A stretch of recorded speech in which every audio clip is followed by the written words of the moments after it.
What is going on, comic book fans? Welcome back to the channel and welcome back to another Final Order Cutoff highlights video. That's right, guys. It's almost already the weekend. I cannot believe it's already here, but I'm also super excited because tomorrow is the first day of Terrificon. It is an amazing comic book convention in Connecticut at Mohegan Sun. And yeah, I'm meeting my best friend tomorrow around 11. We're gonna get some lunch and then we're gonna head over to the con because it doesn't open until 1 o'clock. But it's gonna be 2 days of just amazing good times with my best friend. Cannot wait, cannot wait. But with the weekend so close, that also means that, like, Final Order Cutoff is just a few days away and we gotta get our pre-orders in for these amazing books that we're gonna talk about in today's video, so that way we can save up to that sweet, sweet 35% off the cover price of all those open order books. Now, based on the changes I've made to my other video, which is called the Wednesday Pull List, I'm also going to switch this video up a little bit as well. In that video, I had moved my cover lever picks, which is my favorite part of the section because I'm a huge variant cover collector, to the end of the video. And a lot of you guys seem to enjoy that, so I'm going to move the cover lever section to the end of this video. And I'm going to move up the spec section to be first, and then we'll go into the recommendations to read, and then we'll wrap this video up with those sweet, sweet variant covers. So those are the proposed changes to this video. If you guys feel differently and you still want the cover lever picks to kick this video off, guys, let me know down in the comments below. But let's not waste any more time. You guys know what this is. It's time to jump into the spec section of today's video. And before we do that, I just gotta say, always remember, do your own research. But guys, let's go ahead and dive into all the speculation that's in the guts for this weekend's Final Order Cutoff.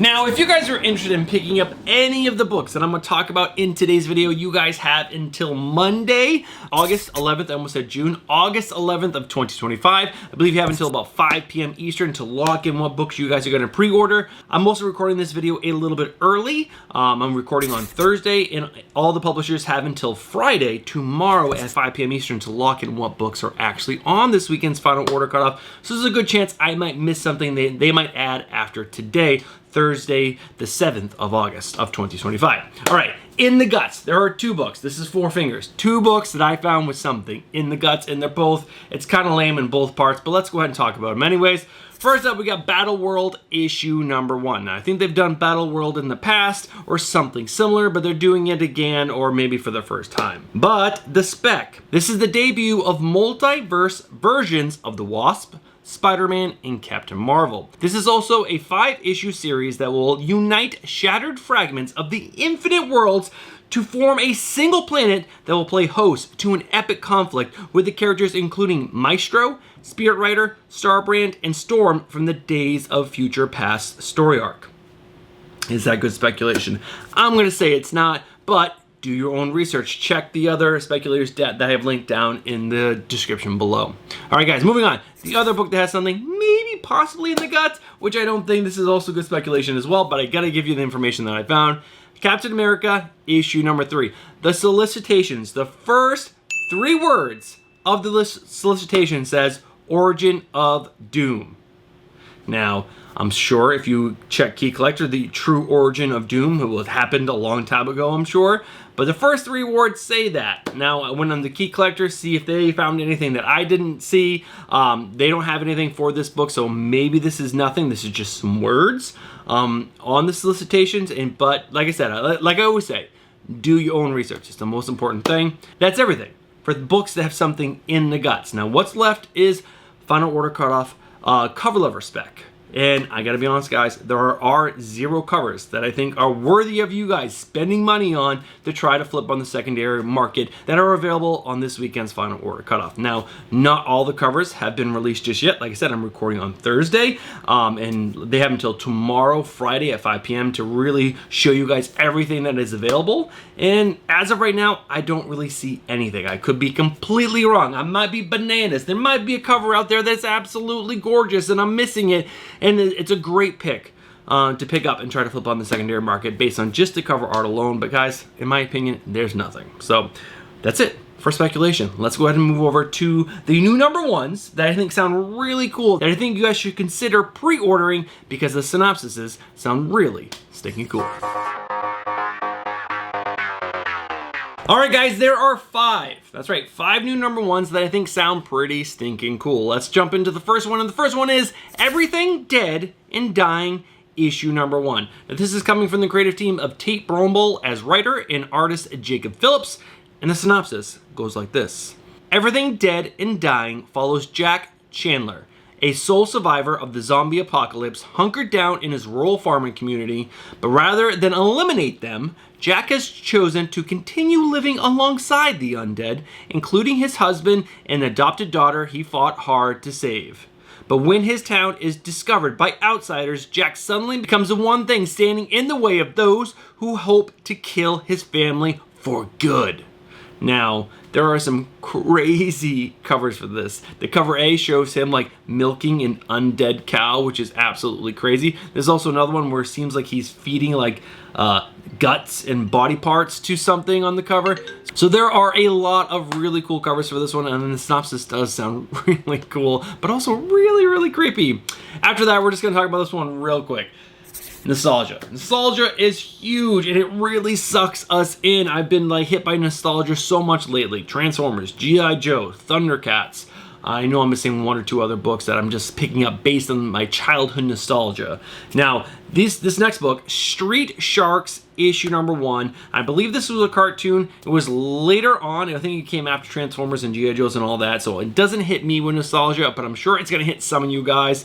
Now, I am not all that interested in this, but if it's nostalgia is hitting you, you might want it. So this is coming from the writer Stephanie Williams, and it has art by Ariel Medell, and it's just, you know, a comic book about this cartoon. Supposedly this had a comic book series before. I did not know that, and it's just like, you know, following them once again on some crazy adventures. So nostalgia, this could be for you guys. All right, guys, after that, Adventures of Superman, The Book of L, issue number 1. Now, this is coming from Philip Kennedy Johnson as writer and has art by Scott Godlewski. Now, I'm a fan of Philip Kennedy Johnson. When he does something really well, it's incredible. I have enjoyed his Batman and Robin run. I think it's been pretty sticking good. It's been a very long story arc, and it's been building, and there's been lots of emotional parts between Damian and Bruce, and I think it's awesome. So I'm gonna give this book a shot as well. So let's go ahead and read this one. Philip Kennedy Johnson and Scott Godlewski reunite to continue their Superman saga. Continue it. So I guess they wrote something before and they're continuing that same story. Superman returns. Fan favorite Future State Superman House of L creators Philip Kennedy Johnson and Scott Godlewski reunite for Adventures of Superman Book of L. As the Superman family settles into a well-earned time of peace, a powerful ally turned enemy invades Earth with an army at his back and a god aspect of Olgrim, man-god of the first world. When even the super family lacks the power to stop him, Superman is sent against his will to a place even he's never been, where he'll find allies he could never have expected. Concluding the events of Future State and Philip Kennedy Johnson Action Comics, the next epic adventure begins here.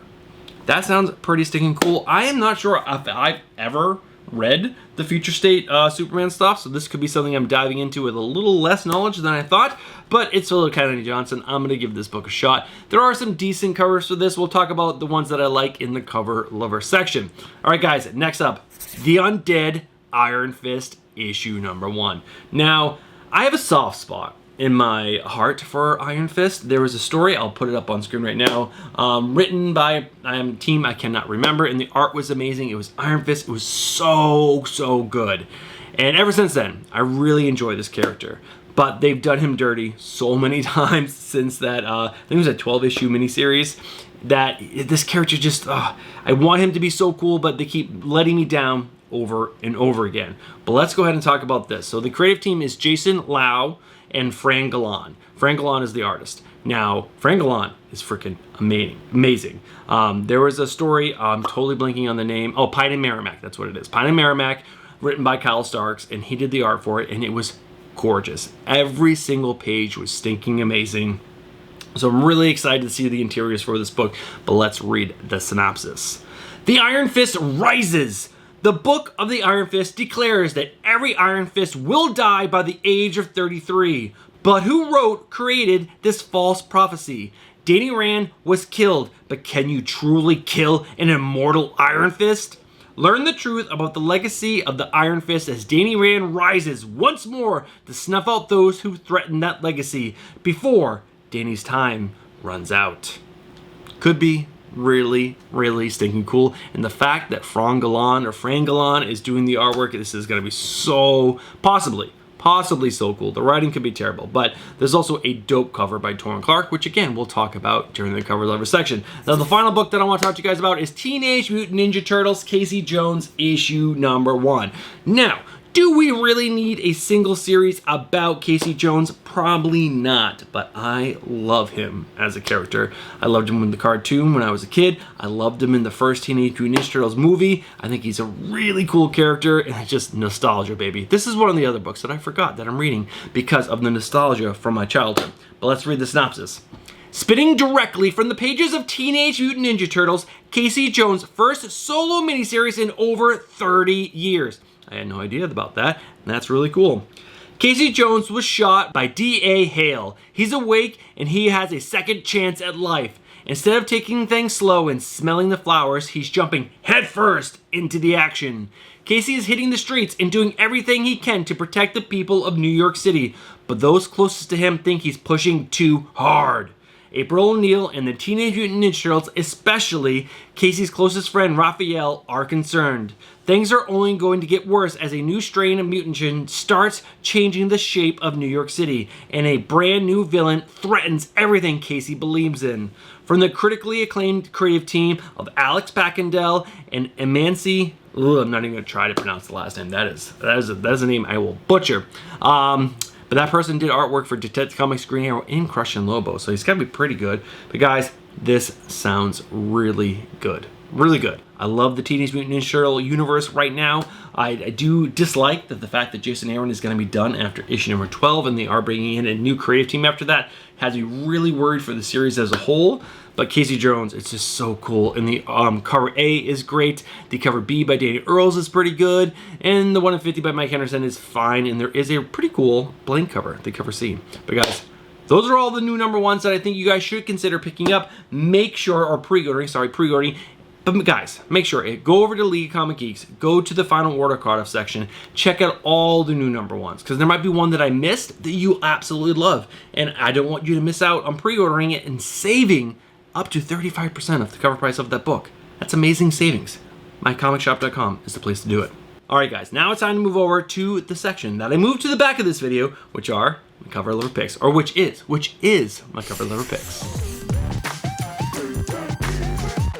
Alright guys, we're going to kick this off with all the cool variant covers coming from DC Comics. This is a pretty small week in general for variants, but we got to talk about the cool ones. And first up, we get Absolute Green Lantern issue number 6 with the cover B in the cover E 1 in 50 Virgin Ratio variant done by Juliet Nika. She continues to put out banger after banger for the series, and this one featuring Jojo Mellon and, oh god, John Stewart is just so good. But guys, there is another cover that's even better. The cover C variant, done by Mike Del Mundo. I'm a huge Del Mundo fan. He's so great. Is so great. So you got Joe Mellon, she's got a ring on, and you see the black hands coming up behind her to grab her. Oh, that is so good.